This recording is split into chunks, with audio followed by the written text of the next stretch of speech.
राधे राधे गुरु जी। जी। मैं बीकानेर से आया हूँ, मेरा नाम संतोष है। ये मेरा दोस्त है, ये शराब पीता है कभी कभी, बोलता है मैं टेंशन में हूँ तभी तभी कभी कभी पी लेता हूँ। आप थोड़ा इनको समझा दीजिए। बात कराओ। राम राम गुरु जी। राम राम। शराब पीते हो? कभी कभी। तो शादी हो गई? शादी तो नहीं।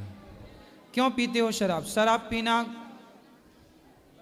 क्यों पीते हो शराब? बस ऐसे ही। शराब पीना सही है? शराब पीना तो सही नहीं है। नहीं। कितने की पीते हो? मैं 500-600 की रोज? रोज। कितना कमाते हो? 60-70 हज़ार। हैं? 60-70। 60-70 हजार रोज का? हाँ। रोज नहीं, मंथली। महीने का 60-70 हजार और 500 की शराब। तो भैया 500 गुणे 30 कितना हुआ? 15,000। 15,000। 15,000 की शराब पीते हो। 15,000 रुपये की शराब पी जाते हो।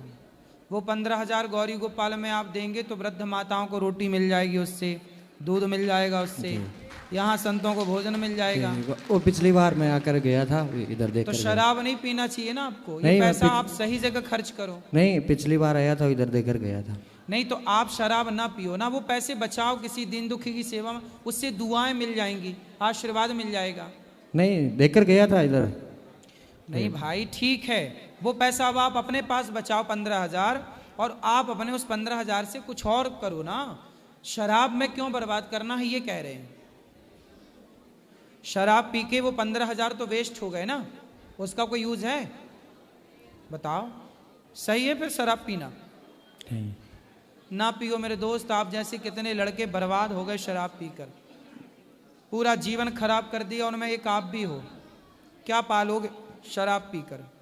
नहीं, मैं करता कुछ ऐसे आराम से बैठकर सो जाता हूँ पीकर। हैं? पीकर सो जाता हूँ, ऐसे कुछ नहीं करता। तो पी के सो जाता हूँ तो वो नुकसान ही करती होगी। नहीं नहीं, आराम से कमरे रूम में सो जाता हूँ अपने ऐसे चलाकर। नहीं तो शराब पी के सोते हो तो शराब अंदर है भीतर आपके, हाँ। वो शरीर को डैमेज नहीं करती होगी? शराब पीने वाला नहीं, किसी और को नुकसान नहीं पहुंचाता, मैं अपने आप ही। नहीं, किसी को नुकसान नहीं पहुंचाते, पर खुद का तो नुकसान है। आपकी आयु घट रही है शराब पी के बढ़ रही है? घट तो सर गुरु जी वैसे ही रही है ना। नहीं तो वैसे भी घट रही है तो फिर मरना तो है। हाँ, मरना तो है। तो कोई कहे कि भाई ये मरना तो है, ये तो आदमी फांसी लगा के मर रहा नहीं, है। वैसे क्यों मरूं? तो वैसे तो मरना नहीं है ना। तो शराब पी के मरोगे? नहीं, मरना तो सारों को ही है ना। हैं? सारों को ही मरना है ना। भाई मरना तो है। हाँ। तो शराब पी के क्यों मरना है, वही तो सवाल कर रहे हैं। शराब पी के मरना मतलब कुत्तों की मौत मरना। मरना है तो बढ़िया मौत मरो, अच्छे महापुरुषों की। कुत्तों नहीं, की मैं मरता ही नहीं हूँ ना, मैं जिंदा हूँ। हैं? मरता कहाँ हूँ मैं तो। अरे अभी तो जिंदा हो, ठीक है। शराब पीना सही है? नहीं, गलत तो है। काहे पीते हो ये बताओ? किसी को कुछ करता नहीं हूँ मैं, आराम से। अरे महाराज, खुद को तो नुकसान पहुंचाते हो। शराब पीने से शरीर खराब होता है कि नहीं? शरीर तो पता नहीं, सही नहीं होता। होता है। लीवर खराब होता है कि हाँ नहीं? हाँ, होता है। फिर आपका नुकसान तो है ही ना शारीरिक। तो गुरुजी, लीवर तो एक लड़का था, मैं मेरे घर के सामने रहता था, तो वो कुछ नहीं करता था, उसका लीवर तो ऐसे ही खराब हो गया। लीवर तो ऐसे ही खराब हो जाता है। मतलब शराब पी के खराब करना है आपको? नहीं, हैं? बिना शराब पिए ही खराब हो जाता है। भाई बिना शराब पिए कुछ दूसरा कारण रहा होगा तो आप हमारी बात करो ना। हम तो शराब नहीं पीते, सेवा करते हैं, सेवा माताओं की सबकी। आप भी बिना शराब के शराब ना पियो, सेवा करो। सेवा तो मैं भी करता हूँ तो गुरुजी। शराब ना पियो ना। हम तो नहीं पीते शराब। नहीं, किसी को नुकसान नहीं है ना इसे, दूसरे को मतलब। अभी तो नहीं पी रखी? नहीं नहीं, अभी नहीं, नहीं। हम माथा में हुई मारे आपसे। अरे नहीं नहीं नहीं, अभी नहीं गुरुजी। वैसे शराबियों को समझाना बड़ा कठिन है। नहीं नहीं, अभी नहीं। एक नंबर के मूसर होते हैं। अभी नहीं पी रही। हैं? अभी नहीं पी रही। तो तुम शराब मतलब छोड़ोगे नहीं?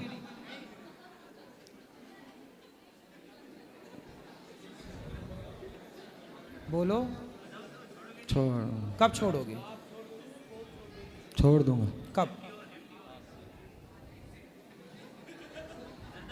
छोड़ दूंगा। कब? तारीख?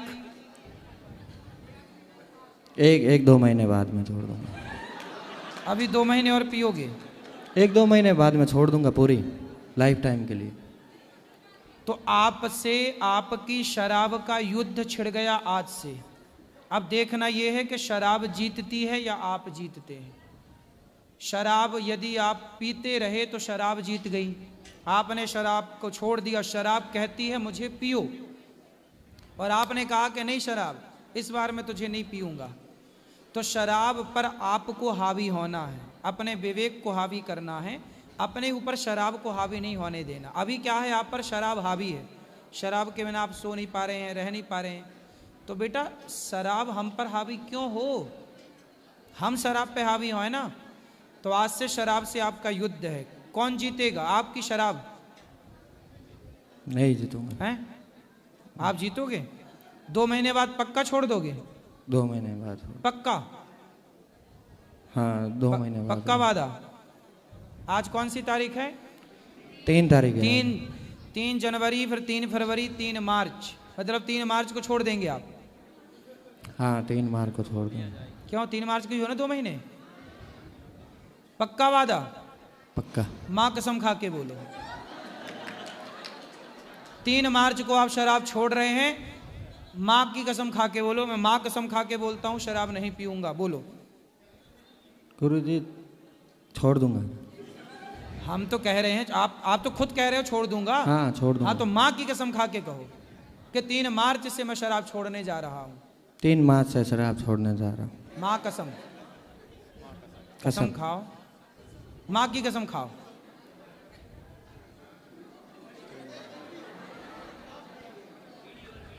बोलो।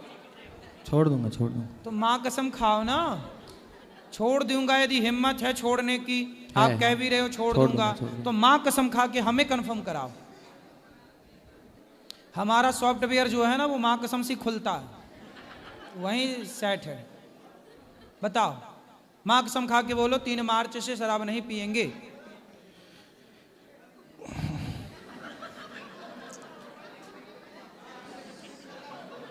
क्या?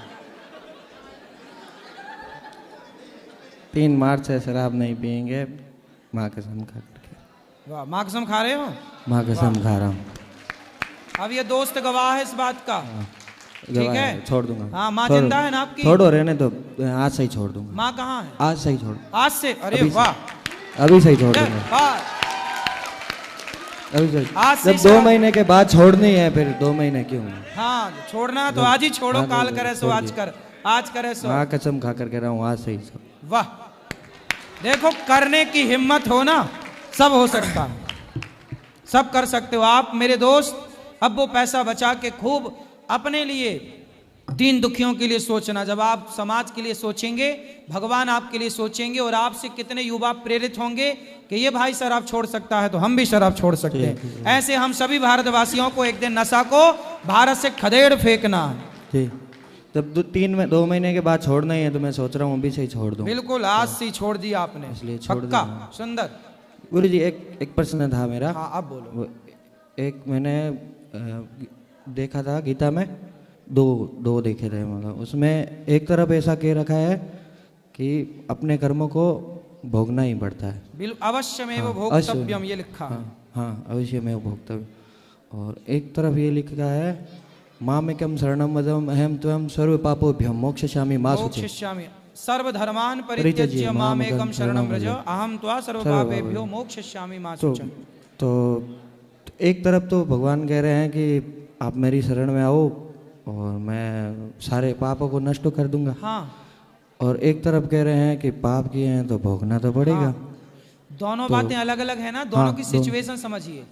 ऐसा है, भगवान कहते हैं यदि आप मेरी शरण में नहीं आए और मर गए तो अवश्य में भोक्तव्यम, ये वाला लागू हो जाएगा सिद्धांत। यदि आपने भगवान के चरणों में समर्पण नहीं किया और मर गए तो तुम्हारे कर्म जो हैं वो भोगने पड़ेंगे। लेकिन यदि तुमने आत्मसमर्पण कर दिया मरने के पहले, सर्वधर्मान परित्यज्य मामेकं शरण, यदि आप मेरी शरण में आ गए तो आप कितने भी बड़े पापी हैं, कोटि विप्र बद लागे जाहू, आए शरण तजिए नहीं ताहू, कितना भी बड़ा पापी हो, यदि आत्मसमर्पण कर दिया, सरेंडर कर दिया, तो भगवान कहते हैं मैं उसे क्षमा कर दूंगा, वो कितना भी बड़ा पापी हो। तो गुरु जी जो तो समर्पण नहीं करेगा तो भोगना पड़ेगा, और समर्पण कर देगा तो भोगना नहीं पड़ेगा। इसलिए तो हम लोग बोलते हैं कथाओं से, भैया आत्मसमर्पण करो, भगवान के चरणों में समर्पण करो। सही है। तो गुरु जी इसका मतलब आपको भी बताया, कई ऐसे उच्च कोटि के संत हुए हैं जो ना अपने शरीर का भोग रहे हैं, तो उसका मतलब उन्होंने समर्पण नहीं किया?